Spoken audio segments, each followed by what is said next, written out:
Welcome to This Explainer. Today, we are going to look at a really interesting story from the past. It is a story about Germany, 50 years ago. We will see how a quick fix back then became a big problem today. So, think about this. What happens after 50 years? When governments make plans, they usually just think about tomorrow, right? Well, today we are going to focus on one simple point. Just one thing. Short-term worker plans can bring long-term money problems. Let's dive in and see how this actually happened. Section 1. The need for workers. Let's go back in time. After a huge war, Germany needed to rebuild, but they had a big problem. They had many open jobs, but not enough people to do the work. So what did they do? Germany made official plans with other countries to bring in workers. First, Italy in 1955. Then Spain and Greece in 1960, and finally Turkey in 1961. People packed their bags and traveled north. They really wanted to earn good money to help their families back home. And wow, this plan was a huge success. It moved so fast. In September 1964, the 1 millionth worker arrived in Germany. 1 million. They even gave him a prize and had a big party. Everyone was super happy. Factories had workers, and the workers had jobs. Section 2. The guest worker plan. Now, these people were called guest workers. Think about the word guest. A guest only visits your house for a short time, right? The official plan was super simple. Come, work for a few years, make some money, and go back home. But, people are not machines. You can't just turn them on and off. The real result was totally different. Many workers actually decided to stay and live in Germany. Section 3. Staying in Germany. So why did they stay? It is really a simple story in 3 steps. Step 1, the workers learned really good skills on the job.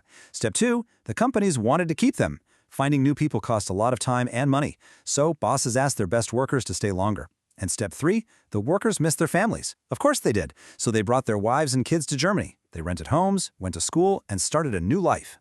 Section 4. Working for money. We need to look at what these workers actually did every day. They did the hard and dangerous jobs that nobody else wanted to do.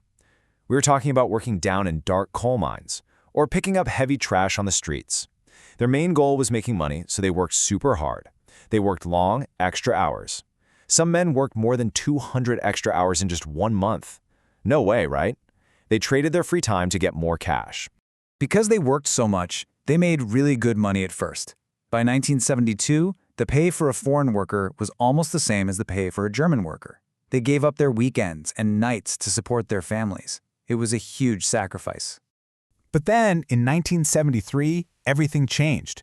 The world had an oil crisis, and the business situation just stopped growing. Suddenly, the extra work ended, and here is the really big problem. The basic pay for these guest workers was actually very low. They only made good money because of the extra hours. So, when the extra work stopped, they suddenly had very little money. Section 5. Poor in old age. Now let's jump 50 years later to see the problem today. Those young, strong workers are now old. Take a look at this table. It shows the risk of being poor for people over 65 years old. For Germans, the risk is only 12.5%, but look at the foreign workers. It is 41.8%. And for the Turkish workers, it is a crazy 54.7%. Over half of them are now poor. This clearly shows the big difference between the two groups. These guest workers helped build the country when they were young. They did the hardest jobs, but because their basic pay was so low for many years, the money they saved for old age was also very low. Now, they just don't have enough money to live a safe life.